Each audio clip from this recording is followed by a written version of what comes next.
আমাদের মূল কাজটা হচ্ছে সড়ক পরিবহন আইনের 87 ধারা অনুযায়ী মহাসড়কের পাশে রাস্তা বা ফুটপাত দখল করে কেউ যদি স্থাপনা করে, সেটা স্থায়ী স্থাপনা হতে পারে অথবা অস্থায়ী স্থাপনা হতে পারে। যদি এটা করে তাহলে আমরা প্রথমে তাদেরকে নোটিশ করছি যে সরাই নেওয়ার জন্য, তারপর আমরা ফিজিক্যালি এসে ওয়ার্নিং দিচ্ছি। যদি সেটাও না করে, পরবর্তীতে আমরা ওই ধারা অনুযায়ী আমরা শাস্তির আওতা নিয়ে আসবো। ওই ধারায় 87 ধারার শাস্তি বলা আছে সর্বোচ্চ 2 বছর পর্যন্ত কারাদণ্ড হতে পারে। স্থায়ী যারা স্থাপনা করছে তাদের ক্ষেত্রে 5 লক্ষ টাকা পর্যন্ত জরিমানা, আর যারা অস্থায়ী স্থাপনা করছে তাদের জন্য 2 লক্ষ টাকা 50,000 টাকা পর্যন্ত জরিমানা হতে পারে। আমরা 5 লক্ষ টাকা পর্যন্ত জরিমানা করতে পারবো। বাস্তবে দেখছি যে তুলনামূলকভাবে আমরা যে গণবিজ্ঞপ্তি দেওয়ার পরে আমরা দেখছি অনেকটা কমে গেছে।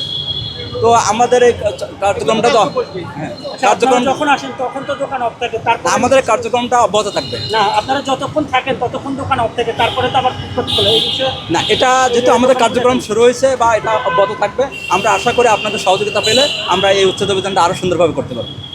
ধন্যবাদ।